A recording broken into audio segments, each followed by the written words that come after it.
Meus irmãos, a paz do Senhor, eu sou o diácono Claudio Machado e estou mais uma vez aqui junto convosco para comentarmos no nosso canal Preparando-se para a EBD sobre a lição da Escola Bíblica Dominical do próximo domingo. Nós estamos em um trimestre, encerrando agora o trimestre, esta será a última lição do trimestre, onde estamos aprendendo acerca dos atributos de Deus. Esta é a nossa revista da Betel Dominical. Nós estamos estudando os atributos de Deus, com ênfase ao conhecimento, à natureza, o caráter e a supremacia de Deus nas Escrituras. E hoje estamos diante da lição de número 13, que tem por título o Deus Uno e Trino. O Deus Uno e Trino. Então convidamos você a estar conosco para discutirmos este assunto tão importante para o nosso crescimento espiritual. Eu convido você a fazermos uma oração e assim nós estaremos dando início ao nosso comentário da nossa lição da Escola Bíblica Dominical. Pai Santo e Poderoso, somos gratos a Ti por estarmos neste dia, neste momento, diante desta oportunidade. Sabemos que Tu providenciaste tudo para nós. Assim, Senhor, te pedimos em nome de Jesus que nos dê graça mais uma vez e que este assunto possa instruir os teus servos, de forma que venham se livrar, Senhor, das ciladas, das heresias que existem por aí e possam assim mais te amar pelo conhecimento acerca de ti. Em nome de Jesus eu te peço. Amém. Esse trimestre, meus queridos, ele é um trimestre extraordinário. Como nós já dissemos em momentos anteriores, tratando de teologia, ele seria teologia própria ou a teontologia, como é melhor compreendida por aqueles que estudam teologia, aqueles que são amantes do ensino teológico. E nós estamos agora diante da lição de número 13, que tem o título Deus Uno e Trino. O comentarista do trimestre é o pastor Valdir Alves de Oliveira. E eu fiquei muito feliz em ouvir um comentário direto do pastor Valdir, onde ele resume o trimestre inteiro. Ele fez uma breve abordagem do trimestre e é bom nós entendermos a posição do autor. Diz alguém que certa vez alguém estava apresentando um trabalho de faculdade a um grande auditório e ele fez referência a um determinado autor e disse: o autor aqui quis dizer tal coisa, etc, etc. E logo depois foi chamado ao palco, à frente, justamente o autor do livro que ele estava fazendo comentário. E o autor do livro pegou o microfone e disse: eu estou muito feliz em estar aqui com vocês e por saber que eu queria dizer isso aí, que nem eu sabia que era dessa forma. Então, eu fico feliz em ouvir o comentarista, porque a gente entende a linha de raciocínio dele e ficamos alegres em ver que ele é um homem que preserva a ortodoxia da palavra de Deus, especialmente no que diz respeito à interpretação da Bíblia Sagrada. O pastor Valdir é um homem abençoado, pastor ali em Brasília. Nós tivemos... Está dando alguma... Não está ficando clara aqui não está ficando perfeita aqui a imagem. A ideia é que você acompanhe aqui atrás de nós o que nós estamos colocando. Mas já está pronto, é programa ao vivo, nós vamos dar sequência. Nós temos um trimestre muito bom. Como eu disse, estamos falando sobre os atributos de Deus. E na lição de número 1, nós tivemos a oportunidade de aprender sobre Deus que se revelou à humanidade. Você tem Deus numa crescente de revelação. E aquilo que nós falamos acerca de Deus é tão somente aquilo que Ele revelou. Existe coisa acerca de Deus que não foi revelado. Logo, nós não temos como comentar porque não foi revelado. Isso aí é fato. Há quem acrescente, há quem crie, há quem invente, há quem fale, mas se não está nas Escrituras, nós não levamos em consideração. Então Deus se revelou à humanidade e nós vimos aqui a revelação plena de Deus, especialmente através da natureza, porque haverá um momento que haverá um julgamento e alguém vai passar por esse julgamento, entenda-se o juízo final, que nunca ouviu falar de Deus, mas a revelação de Deus está através da natureza, que é a revelação plena. Depois nós temos a revelação de Deus no Antigo Testamento, por intermédio dos profetas, uma revelação parca, uma revelação parcial, e nós temos a revelação plena de Deus no Novo Testamento com Jesus Cristo. É o que nós aprendemos na lição número 1. Na lição 2, que tem o título Conhecendo os Atributos de Deus, nós podemos distinguir atributos em comunicáveis e incomunicáveis, ou seja, existem atributos divinos que nós também o temos. Por exemplo, a honestidade é um atributo comunicável, a santidade é um atributo comunicável, porém a imutabilidade é um atributo exclusivo, incomunicável de Deus. A onisciência, a onipresença, a onipotência, a presciência. Tem até um atributo interessante que trata sumiu aqui agora, eu achei interessante, comentei na escola dominical, da solitário. Deus, um atributo de Deus exclusivo é ele ser solitário. Não existe outro Deus, mas já existe outro homem. Eu achei muito interessante esse atributo. E aqui nós temos uma relação de aproximadamente 14, 15 atributos divinos, mas num certo livro do Hernando Dias Lopes ele apresenta mais de cento e tantos. Aliás, no livro não, Hernando Dias Lopes falou isso numa entrevista que eu acompanhei. Mais de cento e tantos atributos ele conseguiu relacionar, muito interessante. Na lição de número 3, nós tivemos o Deus Criador. Nós aprendemos que este Deus que nós estamos estudando foi Ele quem criou tudo. E é Ele quem sustenta tudo. Nesta lição tivemos a oportunidade de comentar um pouco acerca de Jó. Quando Jó questiona a Deus por que tais coisas estão acontecendo consigo. E Deus então chama Jó a partir do capítulo 39, se não estou enganado, do livro de Jó. E faz-lhe 70 e algumas perguntas, 71 ou 73. E Deus diz para Jó: se tu tens entendimento, Jó, me responda. E ali achei interessantíssimo que Deus mostra para Jó que ele foi quem criou. Lá em Gênesis está escrito. Mas Deus chega para Jó e diz: quem é que pôs limite ao mar? E aí Deus segue. É uma coisa muito interessante. Então aprendemos sobre o Deus Criador. Na lição 4 aprendemos sobre o amor de Deus. O amor de Deus não está naquele nível que nós conhecemos. O amor filéu, o amor estorge, o amor eros. Não, ele é o amor ágape. É um amor de alguém que não precisa de absolutamente nada por alguém que não tem absolutamente nada. Hoje, infelizmente, eu registro que eu tive a notícia do falecimento de duas pessoas muito queridas. Anteontem eu tive a notícia do falecimento de uma outra pessoa muito querida que foi sepultada ontem, o meu amigo Corujinha, aqui em Luiz Eduardo Magalhães. Fiquei muito triste por causa da Covid-19. Hoje eu amanheci o dia tendo a notícia do falecimento do ex-secretário Marciano Pauletti, meu amigo, e do obreiro da Casa do Senhor, faleceu agora recente, homem de Deus, pessoa que a gente convivia junto, o irmão Hélio, e eu estou com o coração lutado. Eu estive agora pela manhã na livraria Betel e conversando com o irmão Rubens, com o presbítero Edmundo, com outros irmãos que estavam por ali. Eu deixo aqui os meus pêsames a todos, especialmente a irmã Sônia.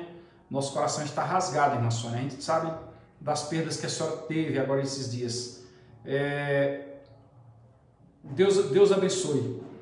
E o amor de Deus ele é algo que supera todas as nossas fraquezas. O homem não tem nada. Deus é aquele que tem tudo, que ama aquele que não tem nada. O que o homem tem? Veio a morte e levou os nomes que eu citei. E o que o homem tem? O homem não tem nada, mas Deus ama. É o amor ágape, é o amor despretensiado, é o amor sem interesse. Na lição número 5 nós estudamos a graça de Deus. Aprendemos o que é graça, é um favor não merecido, e a graça de Deus foi revelada em Jesus.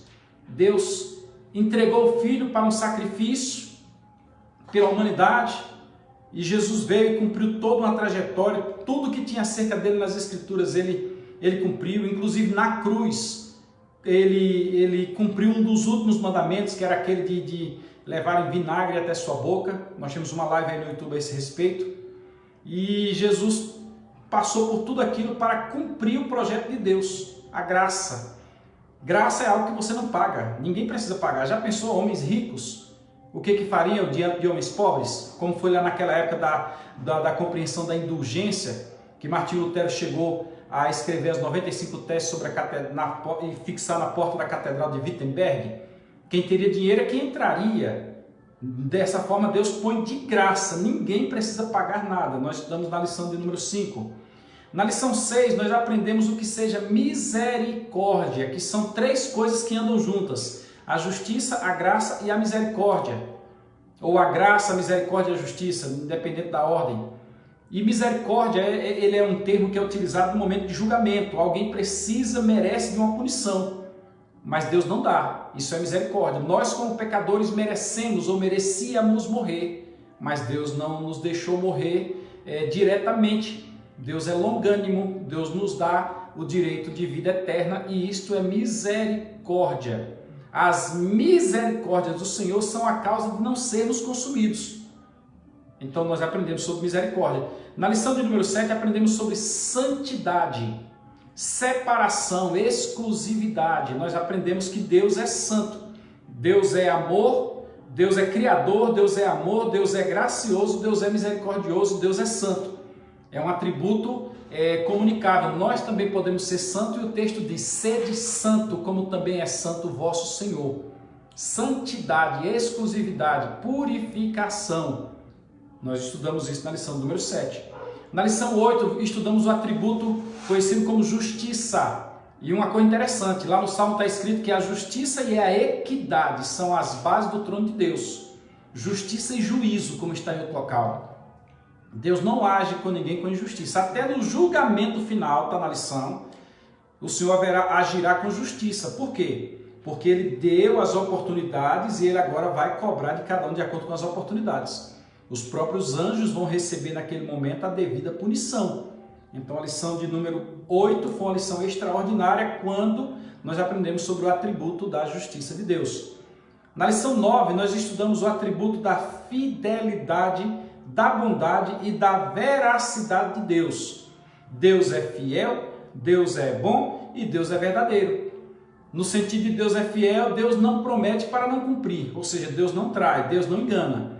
No sentido da bondade, Deus não somente é bom, ou seja, o ato inerte, a qualidade inerte, Deus é bondoso. Deus põe aquela qualidade em exercício, uma espécie de gerúndio. Deus é bom, Deus é bondoso. E na veracidade, aquilo que Deus fala, Deus cumpre.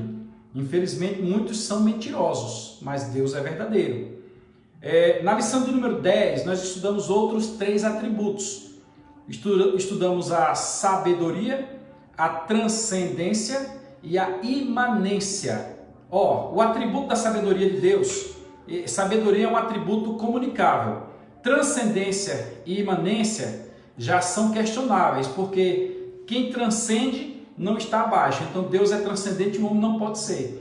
Já no sentido imanente, filosoficamente falando, dá-se a ideia de que o homem pode ter este atributo. Dá-se a ideia se for compreendido dentro do parâmetro que haverei de comentar agora.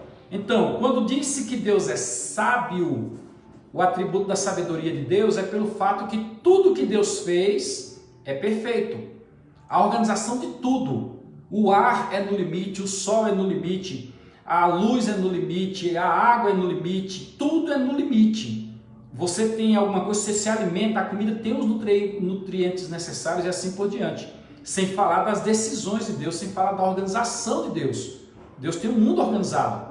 Nós poderíamos comentar aqui agora escatologicamente que Deus desde o passado projetou e vai estar se cumprindo de acordo com o que Ele projetou. Deus é sábio. O homem pode também ser sábio. Quando nós vamos para o atributo da transcendência, nós temos a ideia daquilo que está acima. Não tem ninguém acima de Deus. Deus é transcendente. O próprio Satanás, quando ele, planejando sua revolta e conseguiu levar um texto dos anjos do céu, ele diz: subi até onde está o trono de Deus, e lá onde está o seu trono, da banda tal, eu estabelecerei um trono semelhante para mim. Ou seja, ele nem tem noção de como é, porque ele nunca subiu. Subirei. É um ato futuro, eu vou me esforçar para ir até lá. E lá eu vou tentar fazer alguma coisa semelhante, de sorte que ele não tem, ele está abaixo e ele não tem algo semelhante. Então, transcendência, está acima, ninguém está no mesmo nível. E no fator imanência, imanência já é mais no sentido horizontal. Nós temos a imanência de Deus, ou seja, Jesus Cristo, ele é Deus, o Espírito Santo ele é Deus, que é o assunto da lição de hoje, uno e trino. Logo, é como se um emanasse do outro, um tivesse saído do outro, não saiu porque são o mesmo. Mas neste sentido, Jesus Cristo é imanente por ter saído de Maria.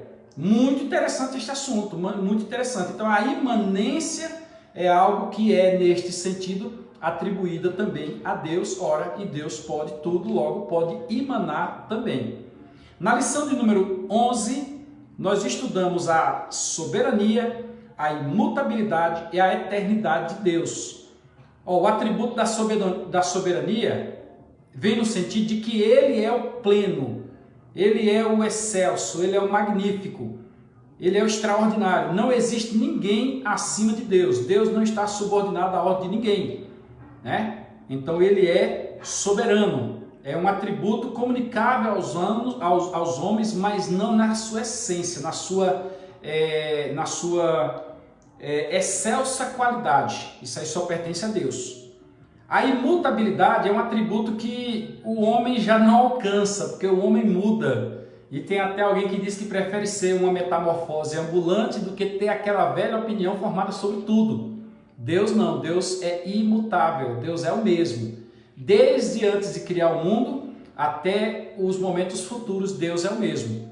Os homens que não compreendiam o motivo da travessia do deserto, os homens que não compreendiam por que certos problemas lhe ocorreram, porém Deus, por outros atributos, que é o atributo da presciência, já sabia o que haveria de acontecer. Logo, Deus é imutável, Deus sabe de todas as coisas. Acabou de entrar aqui também minha querida amiga Valquíria Costa. Também está ali Analice da Silva, Deus abençoe todas vocês. E outros que já entraram, fiquem conosco, Deus abençoe também. O terceiro atributo da lição de número 11 foi o atributo da eternidade. Este pertence a Deus. Deus é eterno. Só que a eternidade de Deus, ela está ligada a não ter fim e não ter início e não ter fim. O homem já teve início, porém não terá fim. Neste sentido, o homem não alcança este atributo de Deus. Na lição de número 12, que foi a semana passada, nós tivemos o Deus onisciente, onipresente e onipotente, que é são os três atributos mais compreensíveis e mais fáceis de nós comentarmos também. O primeiro é, Deus sabe de tudo, que é diferente da presciência. A onisciência é diferente da presciência. Onisciência no presente. Deus sabe de tudo no presente. O que está acontecendo nesse exato momento, Deus o sabe. Mas também Deus o sabe desde o passado. Desde o eterno passado, Deus conhece o eterno porvir. Este conhecer o eterno porvir é a presciência. Nós aqui estamos falando da onisciência. Deus sabe de tudo agora.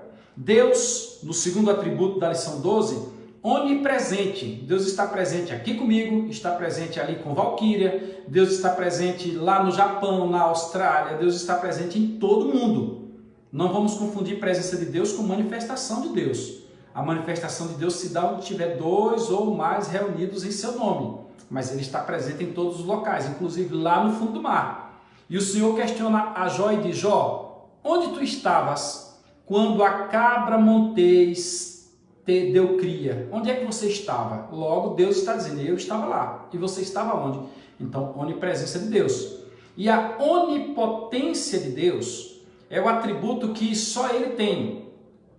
Leva-nos a entender que Deus tem todo o poder. Quando diz todo o poder, Deus tem poder de resolver um probleminha, Deus tem poder de resolver um problemão, Deus tem poder de fazer surgir aquilo que não existe, Deus tem poder de transformar, Deus tem todo o poder. Nós que nos relacionamos com Ele, precisamos saber que Ele e exclusivamente Ele tem todo o poder. Nós não estamos falando aqui do Salmo 115, que apresenta as imagens de escultura que tem olho, mas não vê, tem ouvido, mas não ouve, tem boca, mas não fala, nariz tem, mas não respira, som algum sai da sua garganta, tem pé, mas não anda, tem mão, mas não apalpa. É o que diz o Salmo 115. E o Salmo ainda vai mais além, tornam-se iguais a eles, quer dizer, mortos, aqueles que os adoram e aqueles que os fazem. Neste sentido, Deus é diferenciado. Deus ele tem todo o poder. Deus é vivo. Né? É o que nos diz a lição de número 12. E a lição de hoje, que é a lição de número 13, tem por título Deus, o Deus uno e trino. O Deus uno e trino. Durante a semana, eu acho que melhorou um pouquinho a visão de quem está acompanhando aqui no painel. Durante a semana nós tivemos uma sequência de textos para lermos acerca da Trindade. Inclusive, eu fiz também a separação de alguns textos. Estes eu vou colocar separadamente no YouTube, numa live própria. Os textos que eu vou colocar, ele vai colocar a revelação da Trindade lá no Antigo Testamento, uma revelação assim parca. A Trindade aparece no Antigo Testamento, mas poucos percebiam. Só um instantinho que eu vou... Pronto. Mas poucos percebiam. Nós temos lá o Bereshit bara Elohim. Elohim é Deus em mais de duas pessoas, é a Trindade. E nós temos outras ocasiões. Aí nós vamos aos evangelhos, onde a Trindade aparece também nos evangelhos. Mas de forma já assim, mais aparente, mas ainda pouco compreensível. Porém, depois que Jesus ascende aos céus e o Espírito Santo vem ficar com a igreja, a Trindade então ela é totalmente revelada. E até a bênção apostólica da segunda carta aos Coríntios, capítulo 13, versículo 13 ou versículo 14, já fala direto: a graça de Jesus Cristo, o amor de Deus e a consolação do Espírito Santo, dentre outros. O batismo deve ser em nome do Pai, do Filho e do Espírito Santo e assim por diante. Então a Trindade revelada, nós vamos mostrar esse texto separadamente. Mas aqui tem uma relação de textos. Aqui nós temos, segunda-feira, Isaías 45, versículos 21 e 22. Não há outro Deus. Aqui é a unidade.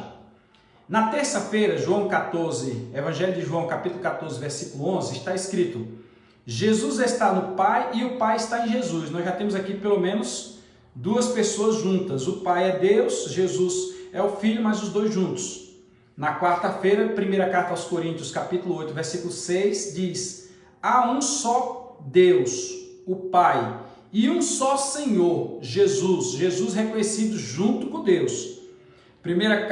Na quinta-feira nós temos primeira carta aos Coríntios, capítulo 1, versículos 21 e 22, que diz: Deus nos ungiu e nos deu o penhor do Espírito.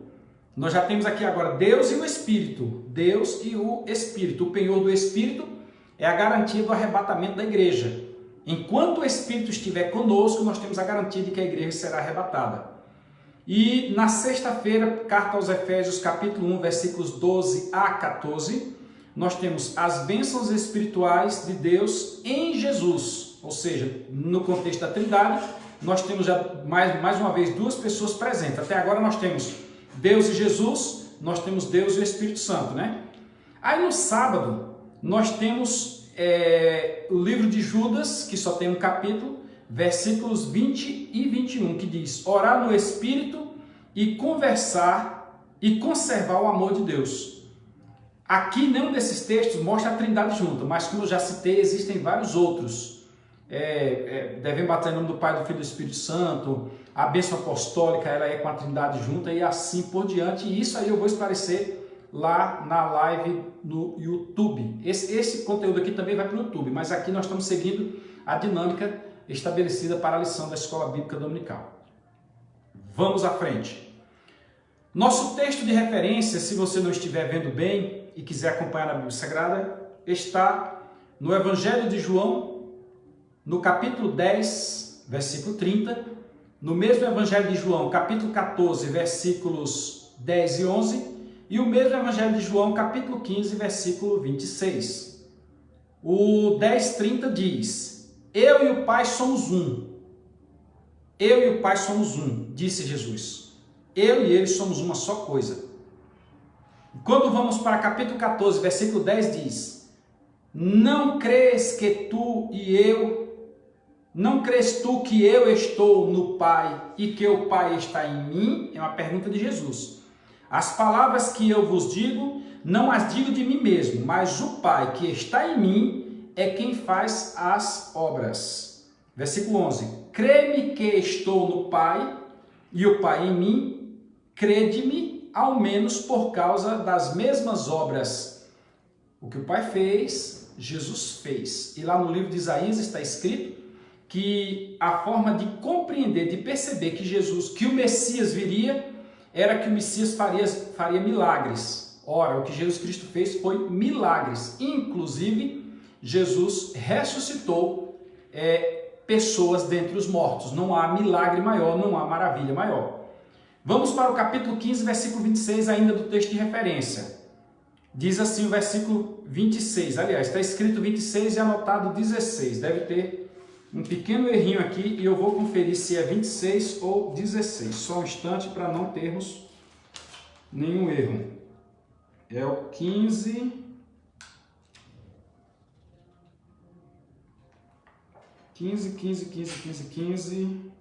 26. Mas, quando vier o Consolador, Jesus está falando do Consolador, que é o Espírito Santo, que eu, da parte de meu Pai, Jesus, o Consolador e o Pai, vos hei de enviar, aquele Espírito da verdade, que procede do Pai, ele testificará de mim. Olha a relação. Eu irei ao Pai, disse Jesus. Aí eu lá enviarei um Consolador para vocês. E quando o Consolador chegar, ele vai testificar de mim para vocês. Olha que coisa interessante. Então a Trindade está presente. Vamos à frente. Nosso texto áureo, o texto de ouro, está na segunda carta aos Coríntios, capítulo 13, versículo 13, que diz: a graça do Senhor Jesus Cristo e o amor de Deus e a comunhão do Espírito Santo sejam com todos vós. Amém. Aqui nós temos a Trindade inegavelmente presente na Bíblia Sagrada e é um dos textos que eu vou utilizar fortemente lá na live própria. Verdade aplicada para esta lição. A doutrina da Santíssima Trindade nos faz sermos mais conscientes da nossa completa dependência de Deus e nos motiva ao necessário crescimento no conhecimento do Senhor. Conhecer a Trindade é conhecer a Deus, porque a Trindade é Deus. Oséias 6, versículo 3 diz: conheçamos e prossigamos em conhecer o Senhor. Então nós devemos conhecer a Deus, conhecendo também a Trindade. Quem procura conhecer a Deus e não conhece a Trindade, não conhece a Deus. Vamos à frente. Nosso ponto de partida para esta aula é: há um só Deus, sobre tudo e todos. Por mais que o homem fuja, por mais que o homem queira esquivar-se da responsabilidade, só há um Deus. O homem pode negar, o homem pode fazer o que quiser, mas só há um Deus. E é aqui que sobre tudo e sobre todos, tudo que existe na natureza demonstra que só há um Deus. Os objetivos da lição, cada objetivo corresponde a um ponto da lição. O primeiro objetivo é apresentar, o segundo é citar e o terceiro é mostrar. Apresentar a Trindade, Pai, Filho e Espírito Santo. Lá no primeiro ponto nós vamos lá, o Pai, Criador, Sustentador, Provedor. É o que vai dizer o primeiro ponto. Aí citar, objetivo de citar o agir de Deus Pai, de Deus Filho e de Deus Espírito Santo. Nós temos o segundo ponto que fala de Deus Filho, o libertador, o mediador, o salvador. Aí o terceiro ponto da lição diz mostrar as distinções e unidade da Trindade. Aí o terceiro ponto vai dizer o Deus Espírito Santo, Consolador, Convencedor e Intercessor. Então no primeiro ponto falaremos do Pai, no segundo ponto falaremos do Filho, no terceiro ponto falaremos do Espírito Santo, que é justamente essa explicação que chega a nós aqui agora. Vamos à nossa introdução. A palavra de Deus não deixa dúvidas concernentes à existência de Deus e procura apresentar atributos que são exclusivos dele. Tais revelações aumentam nossa fé, temor e interesse em conhecê-lo cada vez mais. Quanto mais nós conhecemos a Deus, mais nós temos vontade em conhecê-lo, em amá-lo. Às vezes a nossa visão está como uma visão de uma galinha, somente ali para baixo e somente nos pés.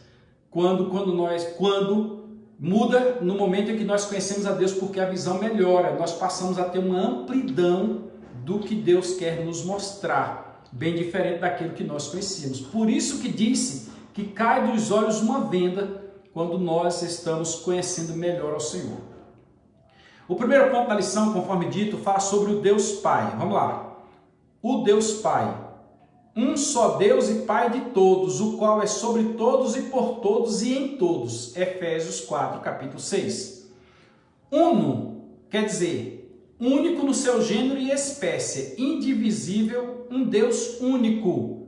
Quando nós dizemos que Deus é uno, quer dizer que Ele é único, não tem nada semelhante a Ele. Quem quis ser semelhante a Ele foi expulso, que é Satanás. Trino quer dizer que consta de três. Um só nome para definir três coisas ou aspectos. Por exemplo, nós temos unidos, indissolúveis e independentes entre si. Nós temos os três poderes e nós aceitamos. Nós temos o homem com tricotomia, espírito, alma e corpo, e nós aceitamos. Nós temos a água com três estados, líquido, sólido e gasoso, e nós aceitamos, e assim por diante. Logo, Deus também é trino. Pai, Filho e Espírito Santo. Não são três deuses, é um Deus só, em três partes, Pai, Filho e Espírito Santo. As partes compõem o mesmo Deus, sem conflito, e nunca se separaram e não haverão de separar-se. Essa divisão é puramente didática. Não implica a existência de uma divisão ontológica da natureza de Deus, ou de uma divisão entre seus atributos. É só para nós tentarmos compreender, para explicar, mas a essência nós não conseguimos comentar, isso é bom que seja dito mesmo. Pedro relata as três pessoas, mas sem deixar a harmonia, posicionando cada um na sua atividade. Deus Pai, Deus Filho e Deus Espírito Santo. Eleitos segundo a presciência de Deus, nós, está lá na primeira carta de Pedro, capítulo 1, versículo 2, nós, eleitos segundo a presciência de Deus Pai, em santificação do Espírito, Deus Pai e Espírito, Deus Pai presciente, Espírito Santo, para a obediência e aspersão do sangue de Jesus Cristo. Jesus Cristo, o Cordeiro, o Espírito Santo e Deus Pai presciente. Graça e paz vos sejam multiplicadas. Ou seja, Pedro, na sua saudação apresenta a Trindade. Vamos ao primeiro ponto, o primeiro item deste primeiro ponto. Nós estamos falando do Deus Pai, e o Deus Pai no primeiro item é Criador. A perfeição na criação é de encher os olhos. Nós temos aqui uma borboleta captando néctar de uma flor. Isso nos leva a perceber que tudo que Deus fez é perfeito. O coração de uma borboleta, dizem alguns, que chega a bater 200 vezes por minuto. 200 vezes por minuto. As asas de uma borboleta batem, eu acho que quase 1000 vezes por minuto. Várias e várias e várias vezes por segundo. Imagine a perfeição de um animal deste, grande demais até para as suas asas, e ele conseguir trabalhar, conseguir ficar parado no ar, conseguir voar com aquela rapidez que ela voa, porque Deus o fez perfeito. De igual modo também são os grandes animais. Uma baleia, por exemplo, enorme como ela é, o coração dela vai bater por minuto, me parece que 4 vezes. 4 vezes o coração da baleia bate por minuto. É uma coisa extraordinária. Ela vive lá no seu habitat, esta linda beija-flor vive aqui no seu habitat, e tudo está em harmonia. Olha que coisa interessante. Salmo 19, verso 1 vai dizer: os céus manifestam a glória de Deus e o firmamento anunciam a obra das suas mãos. Nós estudamos lá atrás quando Deus se revela ao homem, na lição de número 1. A revelação plena, a revelação primária de Deus ao homem é através da natureza. No Gênesis 1, versículo 1, que nós já citamos, está escrito: no princípio criou Deus. Este Deus aí é o Bereshit bara Elohim, é o Elohim. Esse Elohim é Deus em mais de duas pessoas, então no mínimo três. Mas o texto está traduzido Deus, agrupando. Que coisa linda, né? E ainda em Gênesis capítulo 1, versículo 31, quando fala da criação do homem, etc., está escrito: e viu Deus tudo quanto tinha feito, e eis que era muito bom. E foi à tarde e amanhã o dia sexto, ou seja, Deus é o Criador. Deus é Criador. Se alguém por aí serve a um Deus que não é Criador, não é Deus, tá bom? Se não é Criador, não é Deus. O que mais impressiona é que o mar não derrama, nem o fermento, nem o firmamento cai. O mar não ultrapassa o seu limite e o céu que nós vemos, essa abóbada azul, não cai também. Está lá cada um no seu devido lugar. Segundo item, tratando de Deus, o sustentador. Primeiro foi criador, agora sustentador. Deus é o sustentador de tudo que existe. As escrituras sagradas nos ensinam que Deus não é apenas o criador dos céus e da terra, mas Ele também é o seu sustentador. Nada do que existe existiria fora dele. Se Ele abandonasse sua criação apenas por um momento, tudo pereceria. Naquele filme Todo-Poderoso, o Jim Carrey, ele querendo agradar uma mulher, ele laça a lua e puxa a lua para perto, né, para mostrar a lua para ela. Imediatamente maremoto acontece, é uma catástrofe terrível. Mas não, Deus fez tudo, está tudo no seu local, na devida harmonia e tudo sustentado por Ele. Ninguém sabe onde é que está a fábrica do ar. Ninguém sabe onde é que está a fábrica do calor, ninguém sabe onde é que está a fábrica do vento, mas Deus sustenta tudo. As plantas, as árvores frutíferas, no seu momento próprio, elas dão o seu fruto na estação. Olha que coisa maravilhosa, e é Deus quem cuida disso. Eu mesmo não faço a menor ideia como que isso ocorre. Sendo Deus sustentador, está aí uma prova. Aqui nós temos o sistema solar, todo organizado, funcionando perfeitamente nos seus movimentos de rotação e translação perfeitos, sem haver uma mínima distinção.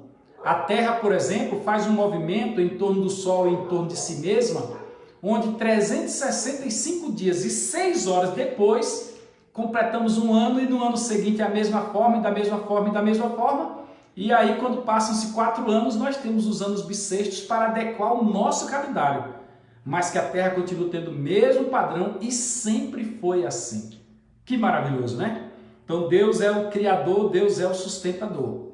Como sustentador, Hebreus capítulo 1, versículo 3 diz: Deus sustenta todas as coisas pela palavra do seu poder. Deus criou e tudo está sustentado por Ele. Maravilhoso, louvado seja o seu santo nome. Nós temos aí agora uma terceira qualidade acerca de Deus. Ele cria, Ele sustenta e Ele provém. Ele cria, Ele sustenta e Ele provém. Jeová Jiré é o termo que aparece em hebraico, que quer dizer o Senhor que provê. Deus que provê todas as coisas. Deus que provê todas as coisas. Carta aos Filipenses, capítulo 4, versículo 19, está escrito: o meu Deus, segundo as suas riquezas, suprirá todas as vossas necessidades em glória por Cristo Jesus. Ele sustenta tudo. Jesus disse bem assim: olhem para os lírios do campo, olhem para as aves do céu. As aves não semeiam nem cegam, mas elas têm a sua comida na estação própria. Os lírios não produzem a roupa, mas vivem lindos, que nem Salomão se veste como eles. Deus é o provedor.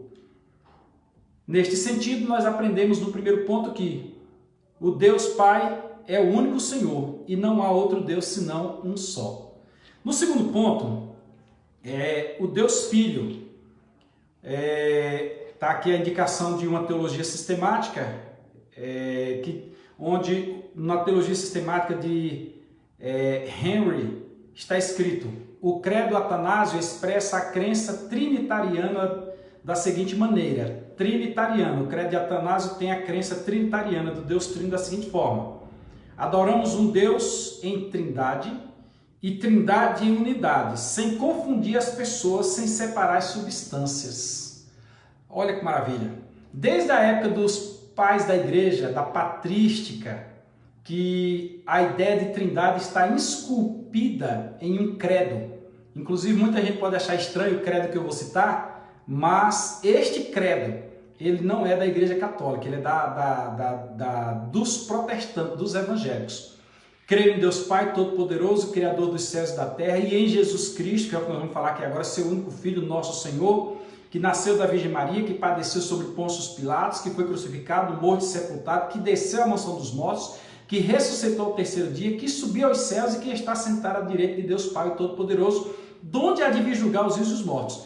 Creio no Espírito Santo. Ó a Trindade, na Santa Igreja Católica, que não é Santa Igreja Católica Apostólica Romana, é a Santa Igreja Católica de católicos no latim, de universal, né? Não é a Igreja Universal também do Edir Macedo, é a Igreja de Cristo em toda a terra, né? Na ressurreição da carne, na remissão dos pecados, na ressurreição da carne, na vida eterna. Amém. Este é o credo que fala da Trindade, que crê já em Jesus como Deus, que foi necessário lá atrás, porque um bispo da igreja chamado Ário, ele cria que Jesus Cristo não era Deus. Aí deu a maior confusão, foi obrigado a haver um concílio para tratar sobre isso. Então, agora, nós vamos estudar sobre Jesus, que é Deus também. Eu quero pedir a você licença, eu voltarei daqui a alguns minutos. É que meu celular está dando a informação aqui de que a bateria está acabando. E na pressa eu esqueci de trazer o cabo. Então, para que a live não seja cortada de uma forma abrupta, eu vou cancelar a live e daqui a pouco eu retorno, daqui a alguns minutinhos, e continuo justamente desse ponto, o ponto 2, onde nós falaremos do Deus Filho. Até daqui a pouquinho.